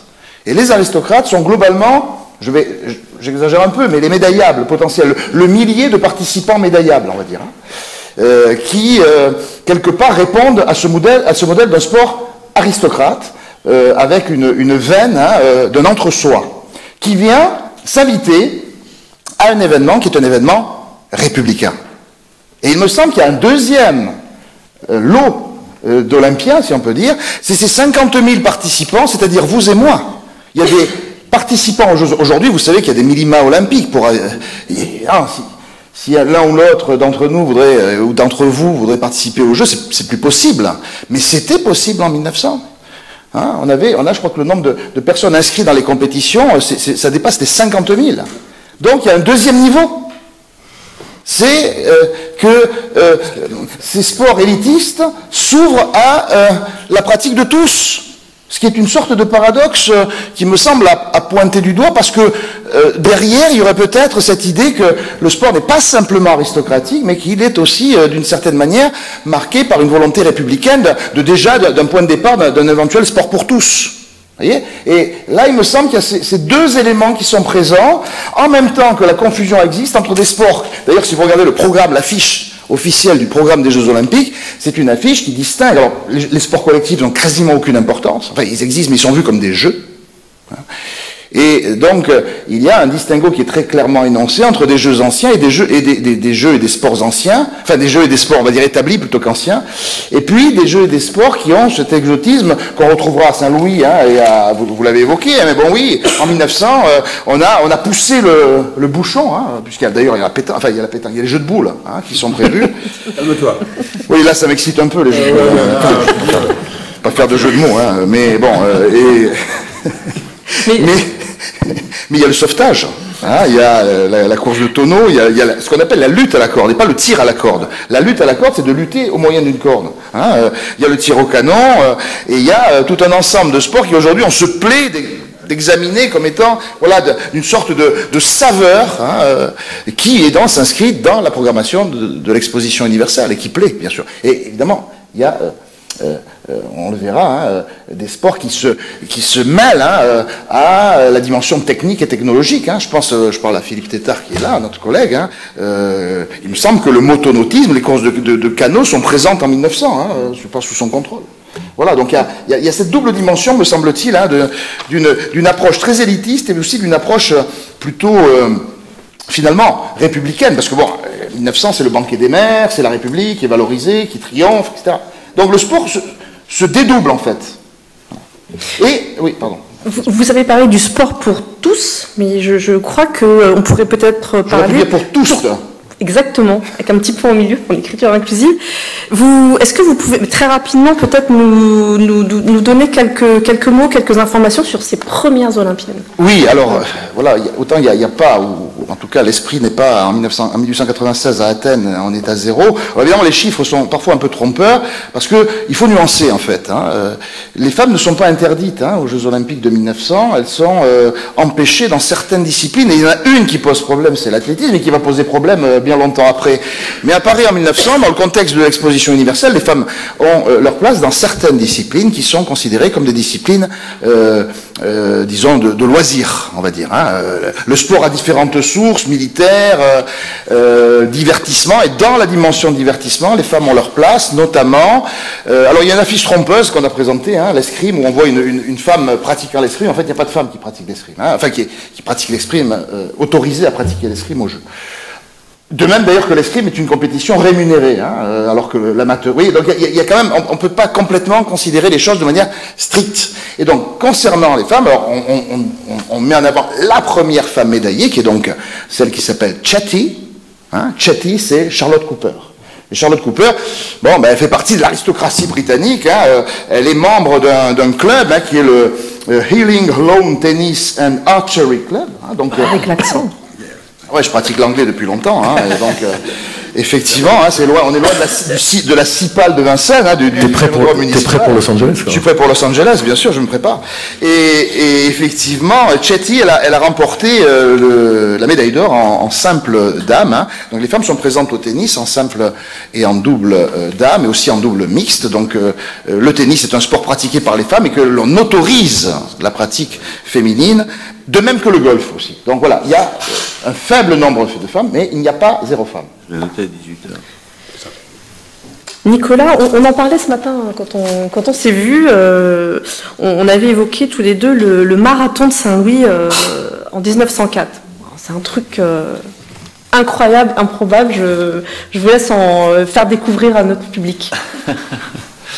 Oui, le marathon, c'est un peu le marathon pour tous, sauf qu'on manque cruellement de concurrents pour le marathon qui va se dérouler dans des conditions absolument dantesques. Il fait une chaleur épouvantable, on tourne autour de 45 degrés, je crois. C'est un marathon qui se court sur des routes poussiéreuses, donc il y a toute une corde de voitures devant et derrière le marathon qui soulève des nuages de poussière que les concurrents avalent et manquent de s'étouffer parfois, sont obligés de... Enfin, tout ça pour vous donner une idée aussi de ce que sont les Jeux Olympiques à l'époque, en 1904. On n'est quand même pas sur un niveau de sophistication organisationnelle et technique très très élevé. Et comme on manque de concurrents, on va aller chercher en fait des concurrents qui se trouvent dans ces fameux villages ethniques dont j'ai parlé tout à l'heure.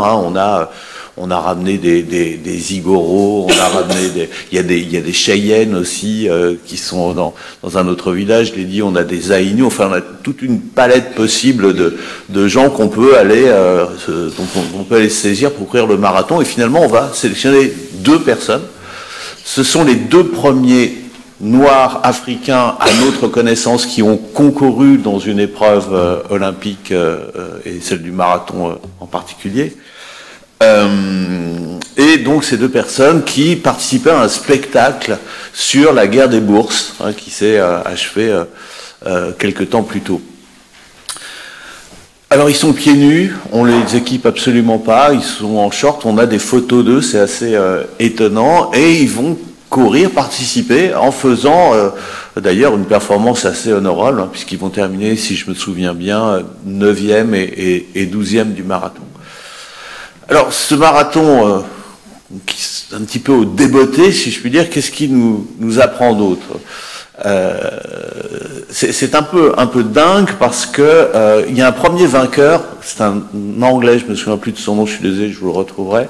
C'est un Anglais donc qui gagne le marathon, donc mais avec une avance considérable. Je crois qu'il a 25 minutes d'avance sur le second. Et on s'aperçoit en fait qu'il était fatigué, il a eu des crampes à peu près au 10e kilomètre. Et en fait, il a fait 18 kilomètres en voiture avec son chef d'équipe, qu'il a déposé plus loin, donc il a pris une avance considérable et puis il a pu finir. Mais bon, le subterfuge Albert Corret, voilà. Le subterfuge est découvert et donc voilà, n'a pas déclaré vainqueur du marathon. Et donc, on va déclarer un autre vainqueur du marathon, celui qui est arrivé de second. Là aussi, j'ai oublié le nom, mais ça n'a pas beaucoup d'importance. Et cet athlète, donc, est arrivé second et donc premier, requalifié premier, et il se trouve que cet athlète en fait a avalé une espèce de mixture qui était tout à fait légale à l'époque, qui est un mélange de brandy, de strychnine et de sel. Alors, je sais pas si vous voyez, c'est peut-être un peu difficile à avaler, si je puis dire, mais c'est censé donner ce fameux coup de fouet dont on a besoin au 20e kilomètre et qui vous emmène dans la dernière heure comme une fusée, grâce notamment à la strychnine. Alors, c'est assez étonnant aussi. C'est pas seulement un niveau organisationnel, c'est qu'à ce moment-là, le dopage n'existe pas. Enfin, le dopage existe, mais c'est pas considéré comme un délit. Et quand vous regardez les journaux de la fin du 19e siècle jusqu'aux années 1920 et au-delà d'ailleurs, eh bien, vous avez ces formules. Hein, vous les trouvez dans les journaux sportifs, notamment comme Lotto à partir de 1901. Ces fameuses formules de coup de fouet, hein, où on a donc des mélanges tout à fait étonnants. Il y a même des trucs, j'ai trouvé des publicités, vous avez un mélange de caféine, de cocaïne, avec une petite dose de cyanure pour être sûr que vous allez vraiment péter le feu. Alors évidemment, ça n'a pas toujours les effets escomptés parce que des fois les gens s'endorment ou parfois ils meurent aussi. Hein, ça marche pas, quoi. Et donc voilà, je voulais vous raconter cette histoire du marathon parce que c'est une espèce d'analyseur un peu extraordinaire, un peu drôle, un peu dramatique aussi, de ce que sont les épreuves olympiques à l'époque. Et peut-être, Nicolas, peut-être quelques mots rapides sur la domination des athlètes états-uniens pendant cette Olympiade. Vous avez peut-être un chiffre? Combien d'athlètes états-uniens ont remporté Alors, sur les Jeux de 1904, je ne l'ai pas en tête, c'est dommage parce que j'aurais dû le compulser, j'aurais dû travailler, voilà, j'ai rien fait. Bon. Alors, je sais que les athlètes américains représentent plus des 3/4 des compétiteurs. Je crois que c'est 75. C'était ce qu'on s'était dit quand on avait préparé la... C'est ça. Alors, c'est un peu comme les Grecs, en fait, en 1896. Alors, pourquoi il y a 75% ou 80% d'Américains? L'Amérique, c'est loin. Pour les Européens, c'est très compliqué. Il n'y a pas de soutien financier. Le CIO ne finance rien du tout à ce moment-là. Donc, c'est des athlètes qui, à titre individuel, vont venir. Par exemple, dans le camp français, je puis te dire, il y a un Français qui est expatrié aux États-Unis qui va concourir aux Jeux Olympiques. En tant que Français, mais Pascal a bien expliqué, les questions de citoyenneté, de nationalité sont quand même assez floues à ce moment-là, même encore en 1904. Et puis des nations pauvres relativement, comme l'Espagne, comme la Grèce aussi, on voit très très peu de concurrents parce que c'est eux qui doivent financer tout simplement. Donc quand on regarde le tableau des médailles, on se dit oh là là, les États-Unis sont vraiment une super puissance sportive. Puisqu'ils raflent 80% des médailles. Oui, mais il y a plus de 75% d'athlètes, donc c'est un peu logique en même temps qu'ils raflent les médailles. Sandrine, on l'avait déjà commencé à l'évoquer avec Pascal et Nicolas en parlait à l'instant. En 1908, c'était déjà quelque chose qui avait été initié, mais là, clairement, on assiste à l'avènement de l'athlète comme membre d'une nation. Fini l'inscription en son nom propre ou en celui du nom du club. Tout passe désormais par les comités nationaux olympiques.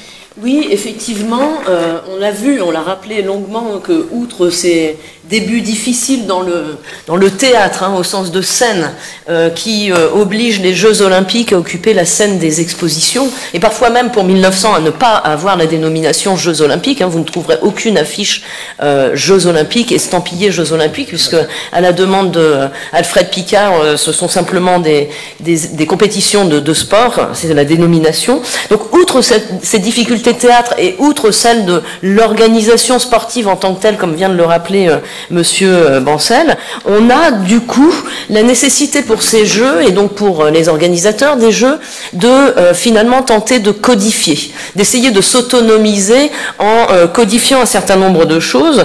Et pour ce faire, c'est assez intéressant parce que finalement les Jeux Olympiques empruntent beaucoup à leur lieu de naissance que sont les expositions, hormis pour 1896 où ils étaient autonome, hein, à savoir notamment en 1904, Nicolas n'en a pas parlé, mais c'est juste un oubli, c'est les effets du dopage de ce matin, notamment l'idée de médaille, de décerner une médaille d'or, d'argent et de bronze, et jusqu'à finalement l'idée que les Jeux Olympiques ont quasiment, je dirais, tué le père, c'est-à-dire qu'ils ont tué les expositions universelles et autres expositions pour devenir eux-mêmes, en tant qu'événements autonomes, le méga événement. C'est-à-dire qu'aujourd'hui, vous entendez moins parler des expositions universelles que des Jeux Olympiques.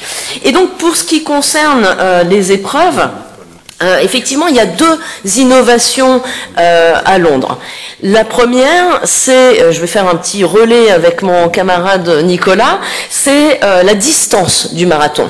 Je rappelle que le marathon, c'était à l'époque l'épreuve phare. Aujourd'hui, c'est le 100 mètres. Pourquoi? Parce que vous imaginez suivre pendant plus de 2 heures une compétition à la télévision. Oui, il y en a qui le font, mais c'est somme toute assez réduit. Or, suivre en moins de 10 secondes et savoir si on va battre le record en moins de 10 secondes, ça attire tout le monde. Et dans la consommation que l'on a aujourd'hui, on le voit à travers les téléphones portables, etc., ça marche bien. Donc la compétition phare aujourd'hui des JO, c'est le 100 mètres. À l'époque, c'était le marathon. Compétition qui a été totalement, qui n'est pas un héritage des compétitions antiques, hein, créée par ces philhellènes qui étaient les aristocrates du comité international olympique.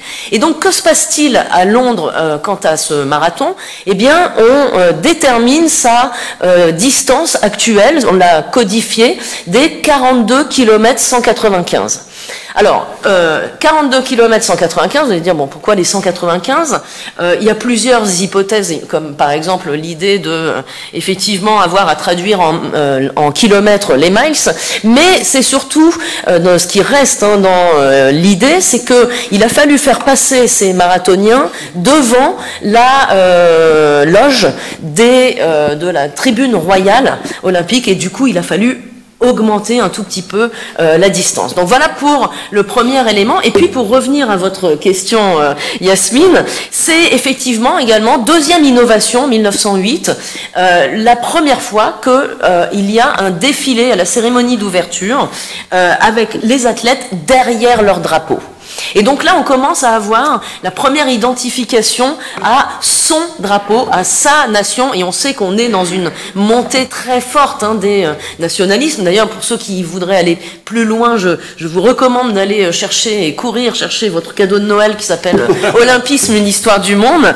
Et ça n'est pas sans poser de problème à l'époque. Par exemple, comme le drapeau suédois est oublié sur le toit du White City Stadium, ils ont oublié de le hisser, eh bien les sportives suédois, parce que Pascal disait que je ne m'inquiétais pas des Suédois, mais bien sûr que si, vous voyez bien que c'était entièrement faux, refusent de se présenter à la cérémonie d'ouverture. De la même façon, comme on est en plein bouleversement politique, eh bien les Finlandais, ils savent plus derrière quel drapeau finalement se mettre, et ils sont contraints, obligés de se mettre derrière le drapeau russe, donc de concourir sous la bannière tsariste. Et on voit bien que d'ores et déjà, savoir quelle nation on représente, c'est déjà un problème. Et puis, Pascal en a parlé également tout à l'heure, l'Australie et la Nouvelle-Zélande, c'est pas tant un manque de moyens que finalement l'idée de s'émanciper du drapeau de l'Union Jack, donc de la Grande-Bretagne, et donc de concourir sous un drapeau australasien, donc d'inventer entre guillemets un pays. Vous voyez bien que pour le coup on invente un pays, donc l'Australasie. Bravo. Bravo. Pascal, on va revenir sur les Jeux de Stockholm en 1912. On a vu que ces Jeux sont parfaitement organisés, et ces 4e Jeux témoignent de l'arrivée à maturité de la manifestation olympique. Comment ça se traduit d'un point de vue technique? C'est bien parce que les Jeux ont aussi obligé à un moment la technologie à s'adapter au sport. Et je regardais comme Sandrine vient de faire un très très beau panégyrique du catalogue. Bravo Sandrine Lemaire, vous avez raison, c'est un très beau livre. Je rappelle que si vous avez ce genre de photo, alors vous ne les verrez pas, vous êtes trop loin, ça va vous obliger à aller voir le livre. La petite photo, vous voyez une photo au finish. Pour nous aujourd'hui, pour une banalité, quand on voit quelqu'un qui franchit la ligne. Sauf qu'à l'époque, les photographes ne venaient pas photographier ça. Pourquoi pour ces Jeux, vous avez, pour la première fois qu'on a fait ce livre, vous avez à peu près dans toutes les épreuves d'athlétisme une photo finish? C'est parce qu'on invente la photographie au final pour définir quel est le premier athlète et garder une trace qui a franchi la ligne.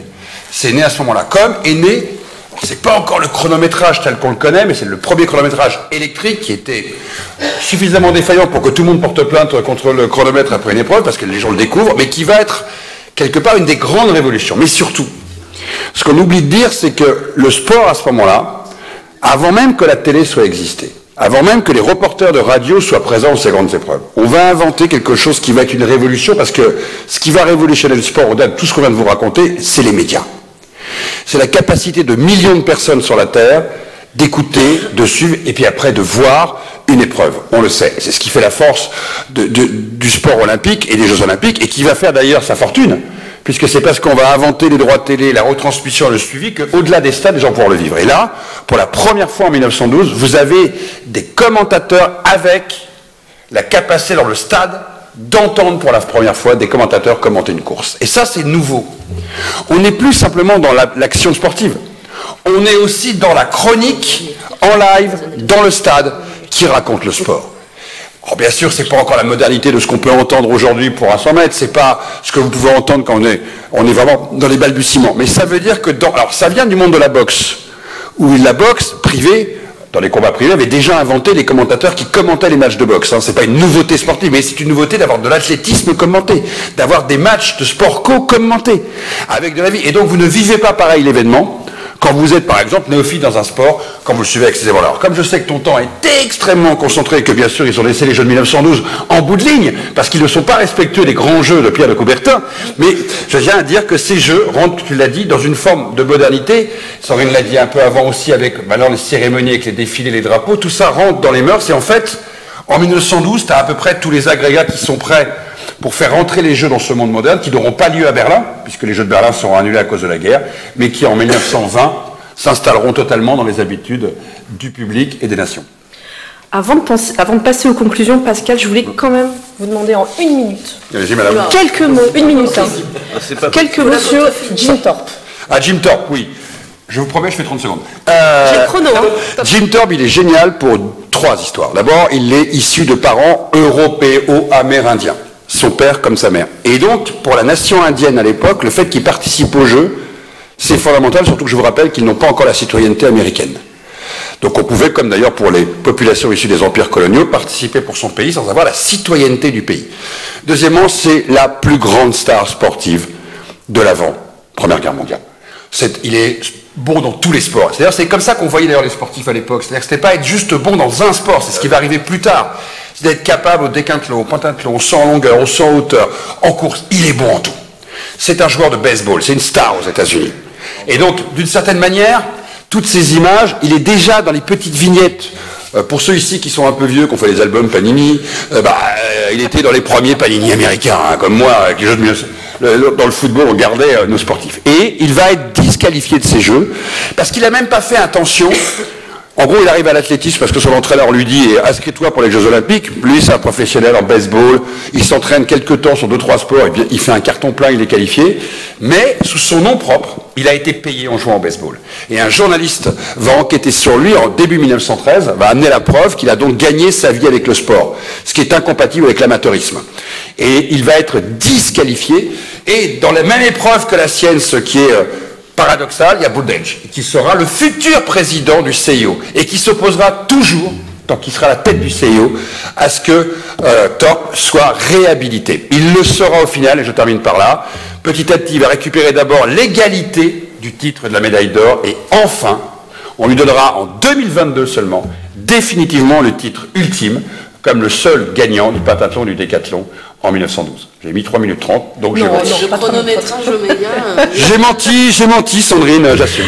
Alors, pour conclure, je vous propose, à tour de rôle, en commençant par Stéphane, alors, une anecdote, 1 minute. 1 minute, une anecdote, alors qui permet J'ai pas mon buzzer, hein, ouais. Non, je voudrais juste revenir donc très rapidement sur l'épreuve emblématique du marathon, mais aussi de la question, qui n'en est pas une à l'époque, vous l'avez compris, hein, de la participation des femmes. Pourquoi ? Parce qu'en réalité, eh bien, il y a bien une femme qui a participé dans des conditions certes bien singulières aux Jeux d'Athènes en 1896. Il s'agit de Stamata Reviti, dont on ne connaît pas grand-chose de sa vie. En tout cas, elle est là, bien loin des idéaux justement de l'amateurisme, de l'olympisme, parce qu'en fait, à la suite d'une rencontre fortuite, eh bien, elle décide de participer au marathon pour remporter un prix, pour remporter de l'argent. Et la presse de l'époque va s'emparer de l'affaire. Elle sera surnommée Melpomène, la muse de la tragédie dans la mythologie grecque. Et elle se présente donc la veille du marathon. Sauf que le prêtre qui est là et qui est là pour bénir les 17 participants au marathon refuse cette bénédiction et elle est donc interdite de participer au marathon. Mais elle ne renonce pas et le lendemain matin, elle s'élance seule et elle convoque, elle va voir le maire de la ville de Marathon pour signifier son heure de départ. Elle s'élance et elle parvient au bout de 5h30 au stade à Athènes. Et là aussi, elle se fait certifier par les militaires qui l'empêchent d'entrer dans le stade sa performance de 5h30. Je rappellerai juste pour terminer qu'il faudra attendre ensuite 1967 pour qu'une femme court officiellement le marathon. Il s'agit de Catherine Switzer et encore, elle était inscrite sous un pseudonyme à Boston et que les organisateurs ont même essayé de la retirer de la course manu militari. C'est à Los Angeles en 1984 que sera couru officiellement le premier marathon féminin. Yvan. Alors pour ma part, j'aurais pu, quand je dis j'aurais pu, je peux dire deux choses à la fois. J'aurais pu évoquer la colombophilie. En 1900, il y a une passion pour un animal qui est le pigeon. Voilà, l'intérêt pour le pigeon. Et oui, c'est vrai, mais je spoil un peu Sandrine parce qu'elle adore ça. Mais c'est pas pour tuer les pigeons, Sandrine. Il y a aussi une colombophilie du lâcher de pigeons. Et quand on lâche les pigeons, le matin, on essaie de voir combien de temps ils mettent pour revenir à leur bercail, leur point de départ. Et donc il y a une mesure qui est faite, il y a des images de lâcher de pigeons, et puis après de temps en temps ces pigeons effectivement on leur tire dessus, mais ça m'intéresse moins. Donc voilà, la colombophilie qui a quelque part correspondu à une passion française pour le pigeon. Voilà, donc ça c'est un élément quand même important. Et j'aurais pu parler de ça, mais je ne vais pas parler de ça. Je vais parler d'un homme bien viril, et non pas d'une femme, mais d'un homme bien viril qui s'appelle Henri de Lavaux. V-A-U-L-X. Et Henri de Lavaux, même si vous pouvez ainsi consister que c'est un lutteur ou un boxeur, mais pas du tout, c'est un aéronaute. Et il a obtenu une médaille d'or en longueur. Longueur de quoi? D'aérostation. Et en fait, il a relié, puisqu'on est sur les villes cette année, il a relié 2 villes en aérostation, en ballon dirigeable. Il est parti de Paris et en 35 heures, il rejoint la ville de... Oh, je sais. Suspense. Pascal Blanchard. Kiev. Yes. Voilà, donc à Kiev, au bout de 35 heures, il rejoint Kiev et il est salué pour ce voyage en ballon que tout le monde honore avec vraiment beaucoup des regards écarquillés. Merci Yvon. 2 anecdotes. Nicolas. Moi, j'ai épuisé mon stock d'anecdotes avec le marathon, là. Mais il y a quand même une petite chute, parce que je vous ai pas tout raconté. Vous avez cru que le vainqueur, qui est Thomas X, qui est un Britannique, c'est un Britannique qui est pas venu d'Angleterre parce qu'il est exilé, justement expatrié aux États-Unis, et donc il a pris sa fameuse mixture de brandy mélangée à du sel et puis à de la strychnine. Mais en fait, ça marche pas, son truc. Ça marche pas parce que il doit y avoir trop de strychnine, donc il défaille 3 km avant, il a des hallucinations, on le voit heurter des arbres, enfin c'est une catastrophe. Et donc il y a 2 personnes qui vont le prendre, l'épauler pour les derniers kilomètres, et il va gagner comme ça. Et donc voilà, il est soutenu par 2 personnes, et Stephen X, totalement drogué, totalement dopé, gagne le marathon de Los Angeles, de Saint-Louis en 1904. Bravo. Très belle histoire. Lourdes, Sandrine. Alors, comme je suis la seule femme de l'équipe, j'ai le droit à 3 anecdotes. Ça y est. On est tous d'accord. Donc, 3 anecdotes très, très politiques finalement, puisque en 1907, donc on est avant l'expo de 1908 et donc l'épreuve de 1908, autorise les 4 colonies britanniques qui étaient le Cap, la Rivière Orange, les colonies du Natal et du Transvaal, à présenter une équipe commune à Londres, et c'est donc le premier comité national olympique sud-africain qui est créé pour pouvoir concourir donc sous le drapeau d'Afrique du Sud, avant même finalement que l'Afrique du Sud ne soit créée en 1910. La deuxième, c'est que certains athlètes, on l'a dit, c'est la tribune royale, donc certains athlètes irlandais boycottent les Jeux pour manifester contre le refus britannique, bien évidemment, d'octroyer l'indépendance à l'Irlande. monde, et donc ils refusent de concourir sous le drapeau britannique. Donc il y a une partie des Irlandais, des athlètes irlandais qui ne concourent pas en 1908. Et enfin, un petit peu dans le même ordre d'idées, c'est le porte-drapeau américain qui lui refuse de baisser son drapeau au passage du souverain britannique, donc quand ils arrivent à passer devant le roi Édouard VII, en déclarant que la bannière étoilée ne s'inclinerait pas devant aucun monarque temporel. Donc vous voyez bien qu'on est déjà dans des enjeux très politiques pour ce qui concerne les Jeux Olympiques qui se veulent pourtant et qui se revendiquent en tout cas apolitiques. Et enfin je terminerai, parce que je dis 3 mais il faut 4, sur le fait que, et c'est pas une anecdote, simplement sachez-le et vous le découvrirez dans ce magnifique ouvrage, c'est la première fois aussi qu'il y a un Africain américain qui s'appelle John Taylor, qui est médaillé olympique sous les couleurs des États-Unis, et on connaît la ségrégation raciale qu'a rappelé Nicolas. C'est important de montrer que dès 1908, il y a cet Africain américain qui concourt aux Jeux Olympiques. Et qui a été une des grandes figures de l'exposition qu'on a fait tous ensemble ici à Paris, mais aussi avant, dans le monde scolaire, et qui a été diffusé, on parlera à 18h aujourd'hui dans l'événement. Pourquoi? Parce que raconter l'histoire du sport, vous l'avez vu, c'est aussi raconter les combats du monde, raconter des premières fois. Tous les noms qu'on vous a cités, toutes les histoires qu'on vous a racontées, elles permettent aussi de replacer dans l'histoire des moments de combat. On a parlé pour le combat des femmes, on a peu insisté là, mais on aurait pu le raconter pour le combat des minorités, de pouvoir exister à l'intérieur du sport, parce que vous avez tous en tête Tommy Smith et les autres, mais avant eux, il y en a eu. Moi, je vais terminer par 2 anecdotes qui sont purement sportives et sportives, histoire de rendre un double hommage aussi au sport. Thorpe, dont je vous ai parlé tout à l'heure, et comme Nicolas, j'ai gardé la fin pour la bonne chose, si Thorpe avait participé aux Jeux de 1948, vous vous rendez compte, il était en 1912, en 1948, il aurait terminé 2e du décathlon. Ce qui vous montre que c'est vraiment, certainement, un des 3 ou 4 plus grands sportifs, et pourtant vous ne connaissiez pas son nom, du XXe siècle. Mais tous les Américains le connaissent. Et puis, un peu de cocorico, quand même. Il y a une chose qui se passe en 1912, vous me l'avez laissé, merci les amis, c'est la première femme française médaillée d'or. Je ne sais pas si vous la connaissez sur vos tablettes, je ne sais pas si vous connaissez son nom, elle s'appelle Marguerite Broquedis. Elle gagne au tennis la première médaille d'or. Vous voyez, c'est aussi d'arriver à fixer des jalons d'une réussite, d'un récit, parce que quand vous vous intéressez à cette thématique autour du sport et de l'olympisme, vous parlez à peu près de tous les sujets. De politique, de géographie, d'histoire, combat des femmes, égalité. On n'a pas eu le temps de parler du paralympisme. Pourtant, on aurait pu vous raconter les premiers para-athlètes qui, avant 1914, vont gagner des médailles. Il y en a qui se battaient pour avoir un sport à égalité. Donc parler de ces sujets-là, et on l'a vu là depuis 4 ans à travers le programme qu'on a fait, avec la CASDEN qui nous a accompagnés, ça nous a permis avec les gamins, notamment dans les écoles, lycéens, collégiens, de parler d'un nombre de sujets incroyables.